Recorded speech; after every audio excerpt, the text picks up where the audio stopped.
तो ये दोबारा से आपके सामने एक 6 साइड्स वाला पॉलीगॉन, जिसकी 6 साइड्स बिल्कुल सिमेट्रिकल हैं, साइड्स बराबर हैं, जाविये भी बराबर हैं। इनफैक्ट 2 लाइनों के दरमियान, 2 साइडों के दरमियान आप वो जाविया भी निकाल सकते हैं। मैं यहाँ पे निकाल के नहीं दिखा रहा, आप खुद से निकाल सकते हैं। आपके पास डी होगा, उससे आप जाविया निकाल सकते हैं। अगर इन पॉइंट्स को, जो साइड्स के पॉइंट्स हैं, उनको सेंटर से मिला दिया जाए तो आपके ख्याल में इस पॉलीगॉन को हम कितने हिस्सों में तकसीम कर रहे होंगे, ये भी आप देख सकते हैं।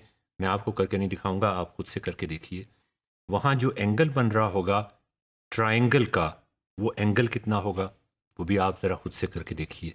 देखिए ये जो पेडागोजी मैं इस्तेमाल कर रहा हूँ ना, इसमें इसको मैं क्या कहूँ, मैं आपको पढ़ा नहीं रहा, मैं आपको समझाने की कोशिश नहीं कर रहा, मैं आपको एक ऐसी एक्टिविटी में एंगेज करने की कोशिश कर रहा हूँ जो हमारे एंसेस्टर्स ने हज़ारों साल पहले की थी और जिस पे हम बहुत फ़ख्र महसूस करते हैं। ये एक मोटिवेशन ऐसी है कि अगर आप अपने स्टूडेंट्स को दे दें, फिर आप उनसे कुछ भी एक्सपेक्ट कर सकते हैं। फिर वो ऑब्जर्व, डू एंड कनेक्ट वाली बात पीछे रह जाती है। फिर वो चलते जाएंगे खुद से ही आगे, फिर उनको रोकने वाला कोई नहीं होगा। आगे देखें, इन्हीं पॉइंट्स को और तरह से अगर हम मिला दें, पहले जो पॉलीगॉन बन रहा था अब उसकी जगह एक स्टार बन जाता है। देखिए हमने कुछ भी नहीं किया, हम स्टेप बाय स्टेप चलते जा रहे हैं और हर स्टेप पर एक नई चीज हमें नजर आ रही है। एक स्टार बन जाएगा जिसकी कितनी साइड्स हैं, 1 2 3 4 5 6, वही उस सिमेट्री में नजर। पॉलीगॉन की कितनी साइड्स थी, 6 साइड्स थी, और इसके अंदर भी एक पॉलीगॉन है इस स्टार के। अगर पुराना वाला पॉलीगॉन में देखूं तो वो ये था, उसके अंदर ये स्टार बना और इस स्टार के अंदर भी एक पॉलीगॉन है जिसकी 1 2 3 4 5 6, अगेन 6 साइड्स हैं। जो सर्कल का सेंटर था वो इस स्टार का भी सेंटर है और इस पॉलीगॉन का भी सेंटर था। अब आप देखें आगे होता क्या है। इन्फिनिटी आपने लफ्ज कई दफा सुना होगा, देखा कभी नहीं होगा। आज हम देखेंगे। ये नाजरीन देखें, हम ये पैटर्न रिपीट कर रहा है अब हर डायरेक्शन के अंदर। और ये कैसे रिपीट कर रहा है, इस पैटर्न को इस्तेमाल करते हुए हम क्या कुछ बना सकते हैं। ये देखें, ये पॉलीगॉन्स एक दूसरे के साथ इस तरह से फिट होते चले जा रहे हैं कि कोई जगह खाली नहीं बच रही। इसको आप हर डायरेक्शन में एक्सटेंड कर सकते हैं। इनफैक्ट इसको थ्री डायमेंशन में आप एक्सटेंड कर सकते हैं। अलहमरा के अंदर जो ज्योमेट्रिकल पैटर्न्स हैं वो 3D के अंदर हैं, जो एक और भी बड़ा कमाल था। उन पैटर्न्स को बनाना, उन पैटर्न्स की ज्योमेट्री को समझना, उन पैटर्न्स के अलजेब्रा को देखना। ये अब क्या हो गया, ये क्या चीज है नाज़रीन, इसको जरा गौर से देखने की कोशिश करें। आपको क्या नजर आ रहा है इसके अंदर? अजीब अजीब शक्लें आपको इसमें नजर आएंगी। वो चीजें जिनके बारे में शायद आप सोच भी नहीं सकते थे कि वो इसके अंदर होंगी। वो चीजें जो आपने शुरू में नहीं बनाई थी। इसमें ट्रायंगल्स हैं और ट्रायंगल से मुख्तलिफ पैटर्न्स बन रहे हैं, ट्रायंगल से अजीबोगरीब पैटर्न्स बन रहे हैं। ये देखिए नाजरीन, ये क्या चीज बन गई। अगेन दे आर ट्रायंगल्स, लेकिन इसमें ऐसा लगता है जैसे क्यूब्स, जो कि 3 डायमेंशनल एक चीज होती है। कितने सारे क्यूब्स इसके अंदर हैं। जो सेंटर का सर्कल था, जो सेंटर के सर्कल के अंदर पॉलीगॉन था जिसकी 6 साइड्स थीं, वो अब हमें एक क्यूब की शक्ल दे रहा है। ऑब्जर्वेशन जब आप ऑब्जर्व करेंगे तो उसमें आपको एक क्यूब छुपा हुआ नजर आएगा। क्या जबरदस्त चीज है। आगे चलें, इसको मजीद और आगे करके देखें। मैंने आपको बताया ये हर डायरेक्शन में इनफाइनाइटली एक्सटेंड हो सकता है और जा सकता है। ये वो बुनियादी पैटर्न है जिससे हम वो शुरू करते थे। अब आप देखें ये क्या कुछ हो गया। ये बिल्कुल ही एक नई चीज। इनमें कुछ ट्रायंगल्स को हमने रेड कलर, उनके बाउंड्रीज पे रेड कलर कर दिया।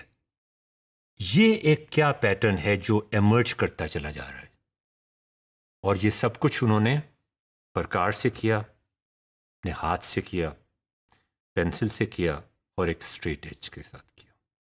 कितने कमाल की बात है। तो नाजरीन, अब अगले मॉड्यूल में हम इन पॉलीगॉन्स को, स्क्वेयर्स को, प्रिज्म्स को, पिरामिड्स को, क्यूब्स को, उनके सरफेस एरिया और वॉल्यूम्स निकालने की कोशिश करेंगे। हमने बनाने की कोशिश कर ली, हमने ऑब्जर्व कर लिया, हमने एब्जॉर्ब कर लिया, हमने डू कर लिया, ये सारा कुछ बनाया। हमने अब कनेक्ट करने की कोशिश करनी है इन तमाम जो अशकाल हैं, जो 3 डायमेंशनल ऑब्जेक्ट्स हैं, जो 2 डायमेंशनल ऑब्जेक्ट्स हैं, उनके एरियाज और वॉल्यूम्स को निकालने की कोशिश करनी। ये देखें, ये कहाँ से बन गया? ये भी वहीं से बन के आया। उसी में से कुछ हिस्से मैंने निकाल लिए बाहर। आप सोच भी नहीं सकते थे कि ये चीज़, हमने तो सर्कल ड्रॉ करने की कोशिश की थी और उसके बाद कुछ और सर्कल बनाए थे। ये कहाँ से आ गया बीच में? ये वहीं से निकल के आ गया। ये आप देखें, ये क्या चीज़, ये कैसे अपने आप को हर डायरेक्शन में एक्सटेंड कर रही है। यहां से आपको इनफाइनाइट नजर आता है, यहां से आपको सोच की वो परवाज नजर आती है जो हमारे ज्योमेट्रिशियंस और साइंसदानों की थी, लेकिन फिर किसी वजह से ख़त्म हो गई। और हम पढ़ाने के क्या तरीके इख्तियार करें, पेडागोजी और टेक्नोलॉजी के क्या तरीके इख्तियार करें कि किसी तरीके से यही चीज़ें, यही इनोवेशंस, यही सिमेट्री, यही मैथमेटिक्स से आगे बढ़कर हम कर सकें, दोबारा से हम लीड कर सकें दुनिया को। यही इस कोर्स का मकसद है। नाज़रीन, ये देखें, ये क्या कुछ हो गया, अजीब चीज़ है। चलें, अब हम 1 2 3 4 5 6 7 8, ये एक पॉलीगॉन है जो मैंने ट्रायंगल से बनाई है, और इस पॉलीगॉन के 8 हिस्से देख सकते हैं आप आसानी के साथ। ठीक है, अब हम इनके मैथमेटिक्स और ज्योमेट्री की तरफ आ रहे हैं। खूबसूरती को तो आप एंजॉय करें, इस किताब को ख़रीदें। इस किताब के साथ और बेतहाशा किताबें हैं जो इस्लामिक ज्योमेट्रिकल पैटर्न्स को एक्सप्लेन करती हैं, उनको देखें और एंजॉय करें। लेकिन अब हम उस मैथ्स की तरफ जा रहे हैं जो उससे भी ज़्यादा फैसिनेटिंग है। ये नाजरीन देखें, ये एक मैंने आपको दिखाया था पॉलीगॉन था जिसके 8 फेसेस थे, और इसकी साइड पर हमने वो 8 फेसेस को काट के इसको आधा कर दिया। इसका क्या मतलब है? अगर हम इन 4 ट्रायंगल्स का एरिया निकाल लें और उसको डबल कर दें तो पॉलीगॉन का एरिया निकल सकता है। ये नीचे हमने क्या किया है, इसको खोल दिया, इसको बिल्कुल खोल दिया। तो वो सारी जो ब्लैक ट्रायंगल्स थी वो भी इसमें मौजूद हैं, जो वाइट ट्रायंगल्स थी वो भी इसके अंदर मौजूद हैं। और ये पॉलीगॉन नहीं है, ये एक 4 साइड वाली चीज है, स्लांटिंग रेक्टेंगल है। और स्लांटिंग रेक्टेंगल का एरिया आपको पता है कि क्या होता है, बेस मल्टीप्लाइड बाई हाइट। इसलिए कि जितना स्लांट वो इधर से करता है, इधर से जितना एरिया बढ़ता है उधर से इतना एरिया कम हो जाता है। नाज़रीन, ये एक एनिमेशन है, विकिपीडिया से मैंने इसको ऑब्जर्व किया था, नोट किया था। ये एक एनिमेशन है जिसमें एक गोल दायरा है जिसको आप चला रहे हैं, और उस गोल दायरे को चलाने से, गोल दायरा एक पहिए की तरह चल रहा है जिसको आप पहिए की तरह चला रहे हैं। विकिपीडिया पे आपको फ़ौरन मिल जाएगा। आप एरिया ऑफ ए सर्कल को गूगल पे सर्च करें या विकिपीडिया पे सर्च करें, आपको ये एनिमेशन मिल जाएगी। अगर मेरे पास टेक्नोलॉजी होती कि मैं आपको वीडियो बना के दिखा सकता, और वो होगी यहाँ पर, तो मैं आपको वीडियो बना के भी दिखा देता। लेकिन मैं आपको ये बताने की कोशिश कर रहा हूँ कि अगर मेरे पास वीडियो की टेक्नोलॉजी नहीं है तो फिर मैं वीडियो से ज़्यादा इंटरेस्टिंग काम आपसे करवा सकता हूँ। और वो क्या है? मैं आपसे ये कह रहा हूँ कि इस सर्कल को हम एक पहिए की तरह घुमा रहे हैं, और मैंने मुख्तलिफ स्नैपशॉट्स आपको दिखाए हैं आपने ये फैसला करना है कि पहला स्नैपशॉट कौन सा था, दूसरा कौन सा था, तीसरा कौन सा था, चौथा कौन सा था और आखिर वाला कौन सा था। तो ये आपके लिए एक पजल बन गया। ये 2 तस्वीरें हैं जो आपको ये बता रही हैं। देखिए नाजरीन, अब आप इनको इकट्ठा करने की कोशिश करें और इस तरह इकट्ठा करने की कोशिश करें कि लगे कि एक पहिया चल रहा है और उसके कुछ हिस्से टूटते जा रहे हैं और कुछ हिस्से बाकी बचते जा रहे हैं। और वो अब आपने अगर खुद से कर लिया तो आपने बहुत एंजॉय किया होगा, अगर आपने नहीं भी किया तो हम आपको ये दिखा देते हैं। ये सर्कल को हमने घुमाना शुरू किया और किस तरह से उसकी ट्रायंगल्स जो थी वो खड़ी होती चली गई, वो आगे घूमता चला गया, ट्रायंगल्स बढ़ती चली गई, वो आगे घूमता चला गया, यहाँ तक कि आधा हो गया। वो आधा होने के बाद हमने जो जगह बच गई थी उसमें दोबारा से उन ट्रायंगल्स को इंसर्ट कर दिया।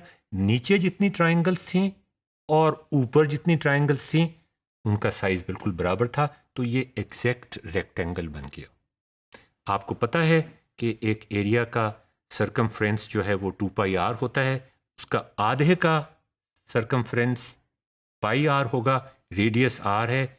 यहाँ से आप देखें कितनी आसानी के साथ और कितनी खूबसूरती के साथ और कितनी सिंप्लिसिटी के साथ आप एरिया ऑफ ए सर्कल निकाल सकते हैं। इस एक्टिविटी को करने के बाद वही बात हमारी ऑब्जर्व, डू एंड कनेक्ट। पहले हमने ऑब्जर्व किया सर्कल को, उसके बाद हमने उसको एक पहिए की तरह घुमाया, उसके बाद उसकी हमने ट्रायंगल्स काटते गए और आखिर में हमने उसका एरिया निकाल लिया। अगले मॉड्यूल का इंतज़ार कीजिए।